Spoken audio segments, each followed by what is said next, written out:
Donc je vais lire dans Psaume 23, versets 1 à 2. Psaume 23, versets 1 à 2. Alors le psaume 23, verset 1 à 2 dit: L'Éternel est mon berger, je ne manquerai de rien. Il me fait prendre du repos dans des pâturages bien verts. Il me dirige près d'une eau paisible. Amen. Amen.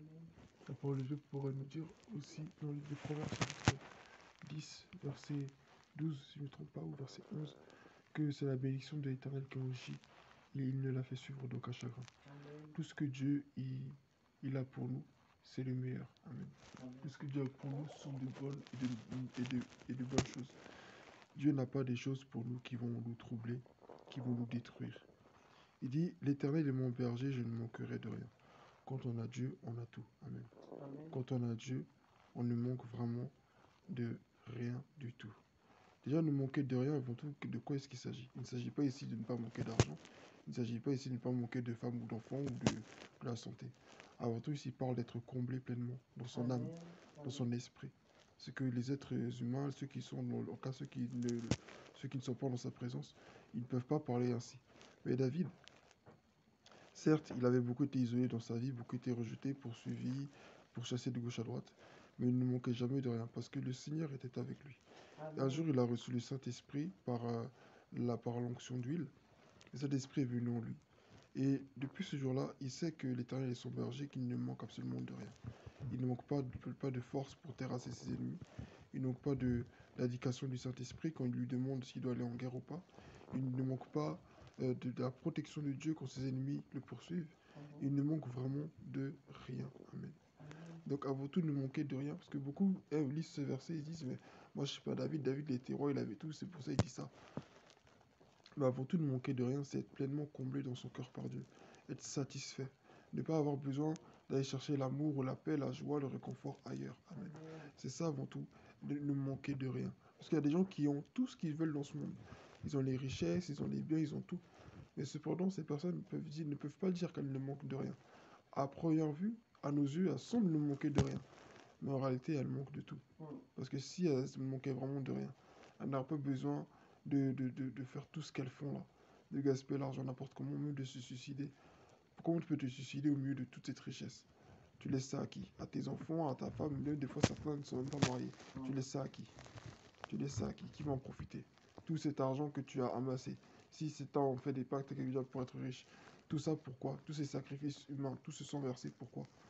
Donc, ça veut dire que ces personnes-là, malgré la richesse, malgré qu'elles soient riches, elles n'ont rien en réalité, elles sont pauvres. Mais quand tu as Jésus dans ta vie, tu as tout parce que c'est Jésus qui est ta richesse. Amen. Il dit: Éternel est mon berger, ce qui signifie que Dieu qui le conduit là, dans sa façon de le conduire là, il ne manquera de rien. Il dit ensuite au verset 2: Il me fait prendre du repos dans des pâturages bien verts. Il me dirige près d'une eau paisible. Dieu, ce qu'il a, c'est des bonnes choses pour nous. Les pâturages bien verts, nous savons que c'est là où, où le troupeau va être nourri. Amen. C'est aussi là où il pourra aussi prendre du repos. C'est un lieu qui est favorable. Amen. C'est un lieu qui est favorable. Il dit: il me dirige près d'une eau paisible. Amen. Nous savons que David, encore une fois, a beaucoup été poursuivi. Amen. Mais là, ici, il parle aussi de la fin des épreuves qu'il avait traversées. Amen.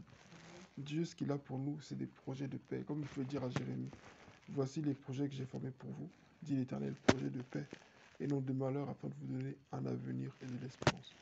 Dieu n'a que de bonnes choses pour nous. Tout ce que Dieu veut faire pour nous, c'est pour notre bien.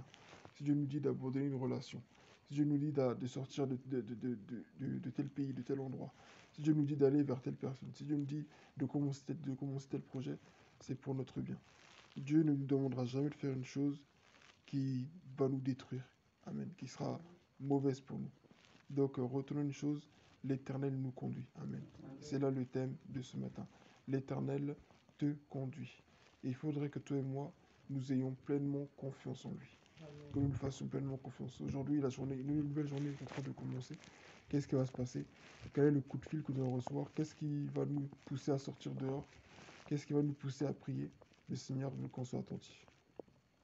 Quelle est la porte que Dieu veut nous ouvrir, que ce soit pour le ministère ou dans des relations, pour je ne sais quelle autre chose? Nous devons être attentifs. Ne disons pas: ah mais non, cette personne, j'ai pas trop confiance. Non, mais cette personne, non, je veux pas. Non, mais tel groupe de personnes, je veux pas travailler avec eux. Dieu fait ce qu'il veut. Amen. Et Dieu fait ce qu'il veut. Dieu sait là où il veut vraiment qu'on le serve. Ne soyons pas réticents. Ne disons pas, ah non, mais ça c'est telle personne, je ne vais pas travailler avec eux. Ou eux là, non, tel oui, mais tel non, parce que eux ils sont comme ci, mais les autres ne sont pas comme ça. Non, Dieu peut nous ouvrir des portes de, par là où nous on n'aurait même pas imaginé. Amen.